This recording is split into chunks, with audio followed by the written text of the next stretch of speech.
अनंत संसार समुद्रतार नौकायिताभ्यां गुरुभक्तिताभ्यां वैराग्य साम्राज्यद पूजनाभ्यां नमो नमः श्री गुरुपादुकाभ्याम्। ओम श्री गुरुभ्यो नमः। हरि ओम। பொன்னிலம் மாதராசை பொருந்தினர் பொருந்தாருள்ளம் தன்னிலந்தரத்தில் ஜீவசாட்சி மாத்திரமாய் நிற்கும் எந்நிலங்களிலும் மிக்க ஏழு நிலம் அவற்றின் மேலாம் நன்னிலம் மருவும் ஏக நாயகன் பதங்கள் போற்றி. அத்வைத தத்துவத்தை விளக்கக்கூடிய தமிழ் நூல் கைவல்ய நவநீதம் ஸ்ரீ தாண்டவராய சுவாமிகள் அருளியது. அதை இரு படலமாக வகுத்து தத்துவ விளக்கப்படலம் என்றும் சந்தேக தெளிதல் படலம் என்றும் இரண்டு வகையாக பிரித்து அவர் நமக்கு அருள் இருக்கின்றார். அதனுடைய தத்துவ விளக்கப்படலத்தின் 92வது செயலை நாம் இன்று காணவிருக்கின்றோம். முதலில் செயலை பார்ப்போம். பின்னை மூவரில் 2 பேர்களும் சமாதி யோகம் தன்னை உற்றிருப்போர் தேக சஞ்சார நிமித்தம் தானாய் உண்ணுவோன் வரன் வேற்றோரால் உணர்பவன் வரியானாகும் அந்நியர் தம்மால் தன்னால் அறியாதோன் வரிட்டனாமே. சென்ற 91வது செயலை நாம் சிறிது நினைவு பூர்வமாக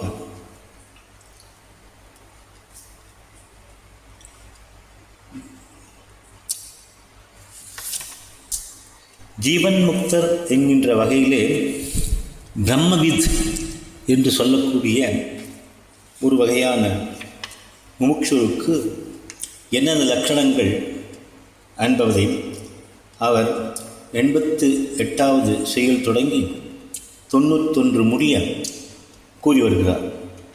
91ல் அவர் பிரம்மவித்தை பற்றி விளக்குகையில், சென்றது கருதார் நாளை சேர்வது நினையார் கண்முன் நின்றது புசிப்பார். பழையதையும் நினைக்க மாட்டார், வரப்போவதையும் நினைக்க மாட்டார். இருக்கிறத அவர் அனுபவித்து வரவேற்று இதனுடைய கர்ம பலன் அனுபவித்தே தர வேண்டும் என்கின்ற எண்ணத்தோடு ஆத்மா வேறு உடல் வேறு, உடல் அனுபவிக்கட்டும், ஆத்மா என்றும் ஆனந்தமாக இருக்கட்டும் என்ற நிலையிலேயே தன்னுடைய காலத்தை கழித்து வருவார். அப்பேற்பட்ட பிரம்மவித்து அவருடைய லட்சணங்களை அந்த செயலோடு சுவாமிகள் கூறி முடிக்கின்றார். 92வது செயலிலே மற்ற 3 வர்க்கத்தை பற்றியும் கூறுகின்றார்.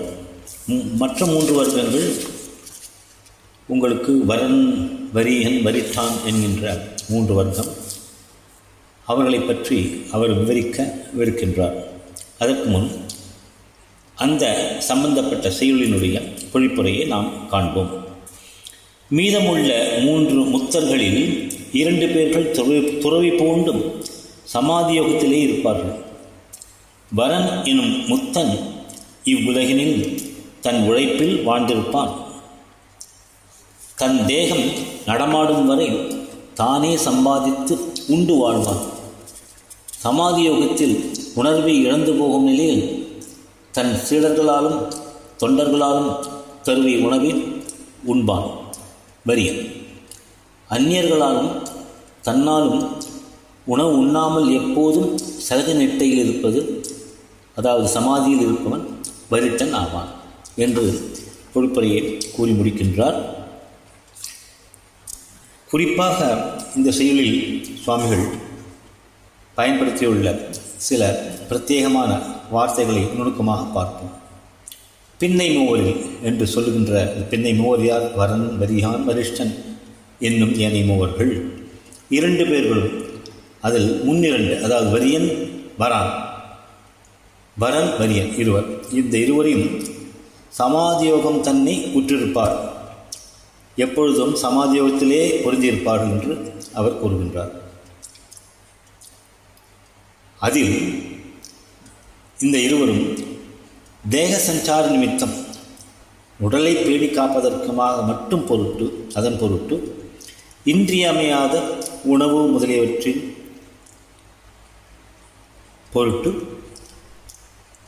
தானாய் உண்ணுவோன் வரன், பிராப்த வலிமையால் சமாதியில் இருந்து கொண்டு விழித்தெழுபவன் வரன் ஆகும் என்று சொல்கிறார். அதாவது பசி எடுக்கும்போது அவர் விழிப்பார், புசிப்பார், திருப்பு தியான நிலையிலே சென்று விடுவார். வரியன் அவ்வாறு செய்ய மாட்டார். மற்றவர் அவரை எழுப்பி உண்ணுங்கள் என்று சொல்வார்கள். அதாவது அவன் மேல் கருணை மிக்கவன், அது வரியான். அடுத்தவர் வரிஷ்டன், அவர் எதையும் கண்டுகொள்ள மாட்டார். அவர் நிட்டை நிலையிலே இருந்திருப்பார். அவருக்கு ஆகாரமே காற்று தான்.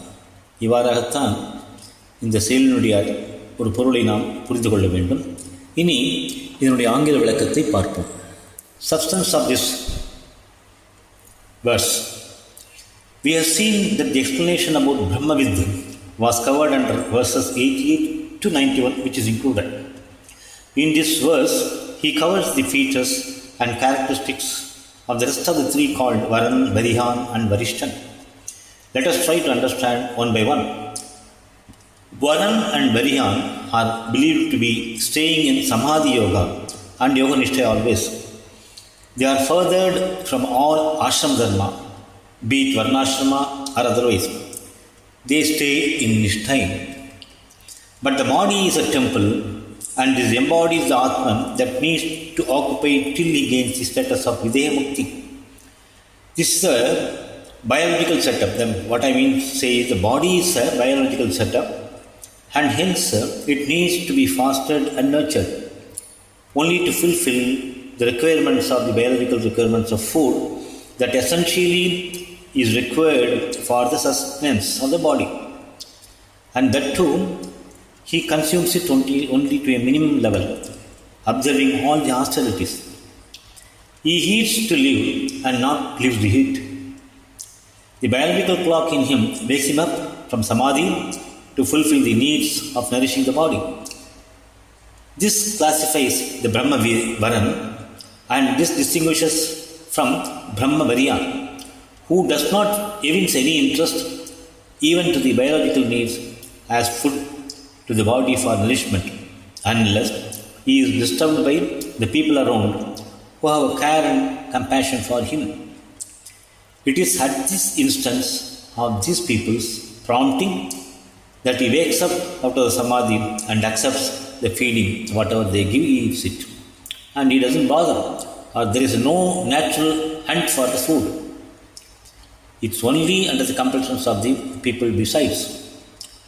Brahma Varishtan, he never is seen out of samadhi, the state which he remains ever in Sahaja Samadhi, and perhaps he will live only by the intake of air inputs that carries the moisture as his nourishment, keeping him in an hydrated state. The body requires water, so the hydrated state is maintained, the body is alive.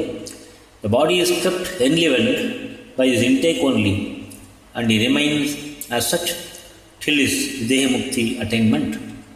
The air, the prana, is not only the air that nourishes the body, but the indwelling Atman also.